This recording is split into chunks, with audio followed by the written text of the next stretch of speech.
दोस्तों आज की वीडियो में हम अपग्रेड करेंगे अपने HP Envy TS15 सीरीज़ के लैपटॉप को और इसके अंदर हम अपग्रेड करेंगे अपनी रैम को। तो इस वीडियो को अंत तक देखते रहें। मैं हूं रज़ा और आप देख रहे हैं टेक गीक उर्दू।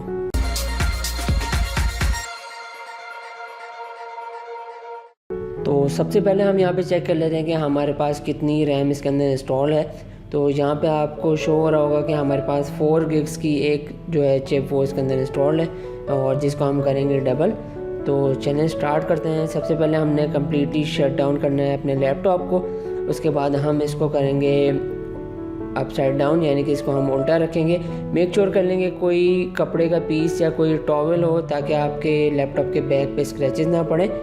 सबसे पहले हमने करना ये है कि इसकी बैटरी को करना है हमने रिमूव ताकि इसके अंदर कोई पावर मौजूद ना हो। उसके बाद हमने सिर्फ यहाँ पे एक ही जो इसका स्क्रू है उसको खोलना है, उसके अलावा यहाँ पे कोई स्क्रू मौजूद नहीं है।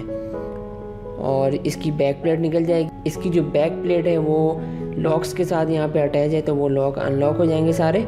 और यहाँ पे आप देख सकते हैं ये हमारी रैम जो हमने इसके अंदर करनी है इंस्टॉल।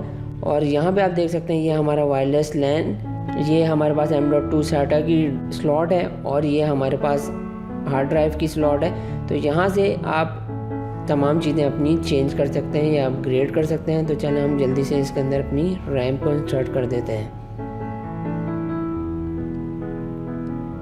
रैम इंसर्ट करने के बाद अब हम इसकी बैक प्लेट को लगाएंगे और इसके जो अच्छे से उसको बिठा देंगे इसके तमाम लॉक्स ताकि उसके सेट हो जाए।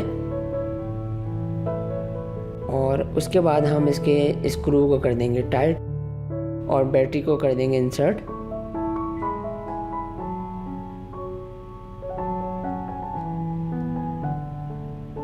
और अब हम चेक कर लेते हैं इसके अंदर कि ये रैम इसके अंदर मैच हो गई है कि नहीं। ये आप देख सकते हैं कि यहाँ पे हमें शो हो रही है 8 gigs की मेमोरी। तो रैम जो है वो यहाँ से मैच हो गई है बिल्कुल। ये बहुत ही एक सिंपल प्रोसेस है, इसको आप इजीली कर सकते हैं और इसी मेथड से आप अपनी दूसरे कंपोनेंट्स हैं वो भी चेंज या अपग्रेड कर सकते हैं। तो ये तो थी एक video HP Envy TS15 series के लैपटॉप की रैम अपग्रेडेशन के हवाले से। आई होप कि आज की वीडियो आपको हेल्पफुल लगी हो। Thanks for watching.